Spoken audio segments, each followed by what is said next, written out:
BC Janardhan Reddy, Uma, Dhulipala అందరినీ, అంటే ఇక్కడ మనం సభ్యులుగా అర్థం చేసుకోవాల్సింది కొన్ని ఇండస్ట్రీస్ కూడా ఒక పక్క రాష్ట్రంలో మీ మీద కడాన మీరు చూస్తే ఎంత భయంకరంగా జరిగాయంటే, రాజధాని అమరావతి రైతులు మహిళా రైతులు ఎన్ని అసభ్యకరమైన కేసుల దిశ, కడాన డ్రోన్స్ ఎగరేసారు వాళ్ళ బాత్రూముల పైన. దానికంటే భయంకరమైన సంఘటన ఒకటి ఉండదు. అలాంటి సంఘటనలు చూసాం. వాళ్ళు న్యాయస్థానం టు దేవస్థానం ఒక ప్రోగ్రాం పెట్టుకుంటే ఆ ప్రోగ్రాం జరగనీయకుండా చేయడం కోసం ఎక్కడ చూసినా అటాక్ చేసి నడి రోడ్లో కూర్చొని భోంచేశారు. చిన్న చిన్న సత్రాలు కానీ, కమ్యూనిటీ హాల్స్ కానీ, మ్యారేజ్ హాల్స్ ఇవ్వకపోతే రోడ్డు మీద మట్టిలో కూర్చొని భోంచేసిన సందర్భాలు అవన్నీ. వాళ్ళు ఈ పక్కన శ్రీకాకుళం వరకు యాత్ర పోవాలనుకుంటే పోనీయకుండా ఈస్ట్ గోదావరిలోనే అంతర్వేది దగ్గరనే స్టాప్ చేస్తే తిరిగి నేనే వాయిదా వేసుకోమనే పరిస్థితి.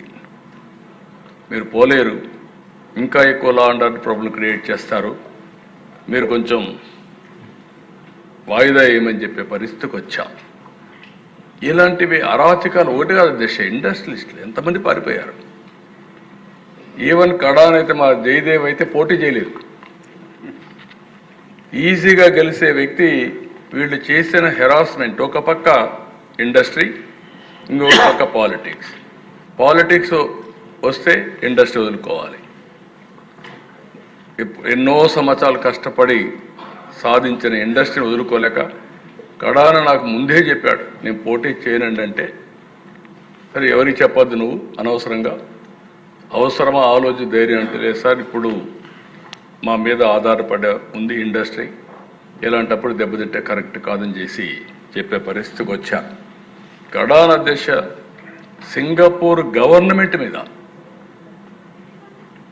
సింగపూర్ గవర్నమెంట్ ఉండే సభ్యులందరూ గుర్తుపెట్టుకోవాలి, ప్రపంచంలో మోస్ట్ రెస్పెక్టబుల్ గవర్నమెంట్ ఏదైనా ఉందంటే సింగపూర్. ఒకప్పుడు ట్రంప్, నార్త్ కొరియా కిమ్, ఎక్కడ నార్త్ కొరియా కిమ్ అనుకుంటాను, ఇద్దరికి చర్చలు పెట్టాలంటే ఎక్కడ పెట్టాలంటే సింగపూర్లో పెట్టారు.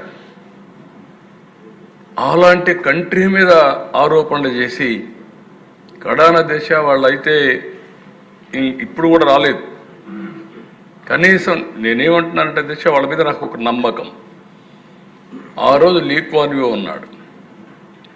లీ Kuan Yew was the author of Singapore economy. నేను ఆయనతో క్లోజ్గా ఉండేవాళ్ళం. ఆయన పిఎంగా అయిన తర్వాత సీనియర్ మినిస్టర్గా ఉన్నప్పటి నుంచి వాళ్ళు ఏ విధంగా ఎంత రెస్పెక్టబుల్గా ఉంటారు. నేను పోయినప్పుడు ఇవన్నీ చూసిన తర్వాత చాలా గౌరవించి హైదరాబాద్ డెవలప్మెంట్కి సహకరించారు. నేను ఒకసారి అపోజిషన్లో ఉన్నప్పుడు సింగపూర్కి వెళ్ళి, అధికారంలో ఉన్నప్పుడు సింగపూర్ మొత్తం నైట్ క్లీనింగ్ ఎట్టు చేస్తారో చూసి, దేశంలో మొట్టమొదటిసారిగా హైదరాబాద్లో నైట్ క్లీనింగ్ ప్రవేశపెట్టిన గవర్నమెంట్ ఆ రోజు తెలుగుదేశం గవర్నమెంట్ అని చెప్పి కూడా నేను తెలియజేస్తున్నాను. ఆయన ఎవరైనా పోతే ఆ దేశానికి ఎప్పుడన్నా కలిస్తే, నేను ప్రపంచంలో చాలా దేశాలు మా దగ్గరికి వస్తారు, వాళ్ళు వచ్చి ఇక్కడ షాపింగ్, ముస్తఫా షాపింగ్ మాల్ ఉంది, అక్కడ పోయి కొనుక్కుంటారు ఏదైనా వస్తువులు ఇవి, లేకుంటే ఇక్కడ ఈ బ్యూటిఫుల్ టూరిజం స్పాట్స్ ఉన్నాయి, 3-4 రోజులు ఉండిపోతారు. కానీ ఫస్ట్ టైం ఒక రాత్రంతా అధ్యయనం చేసి ఇండియాకి వెళ్ళి నైట్ క్లీనింగ్ ప్రవేశపెట్టిన ముఖ్యమంత్రి చెప్పి అందరికీ చెప్పేవాడు దేశాలు. నేను 2014లో ఆలోచించి, ఒకప్పుడు నేను హైదరాబాద్ అభివృద్ధి చేయాలంటే ఫస్ట్ టైం నేను పోయిన దేశం అమెరికాకి వెళ్ళాను టెక్నాలజీ కోసం. 2014కి వచ్చేటకుందికి నేను ఒక మాట చెప్పాను ఎలక్షన్లో, మీరందరూ గుర్తుపెట్టుకోరు. 2014లో రాజధాని లేదు, రాజధాని కడతాం, ఆ రాజధాని సింగపూర్కు సమానంగా ఉంటుందని నేను చెప్పాను. నన్ను నమ్మారు. ఆ నమ్మకం కోసం నేరుగా సింగపూర్కు పోతే సింగపూర్ గవర్నమెంట్ నేను చెప్పిన మాట పైన నమ్మి ఆ రోజు అధ్యక్ష క్యాబినెట్లో పెట్టి మాస్టర్ ప్లాన్ డీటెయిల్స్ అన్ని ఉచితంగా ఇవ్వడానికి ఆమోదించారంటే ఇది ప్రపంచంలో ఒక చరిత్ర అధ్యక్ష. నేను ఒకటే అడిగాను, మీరు రిపోర్ట్ అవన్నీ తయారు చేయాలంటే డబ్బుల విషయం కాదు, చాలా సమయం అవుతుంది, నేను టెండర్లకు పోవాలి, ఒక 6 నెలలు సంవత్సరం అవుతుంది, అట్లా కాకుండా మీరు ఏదైనా హెల్ప్ చేయగలిగితే చేయమంటే they made it very clear.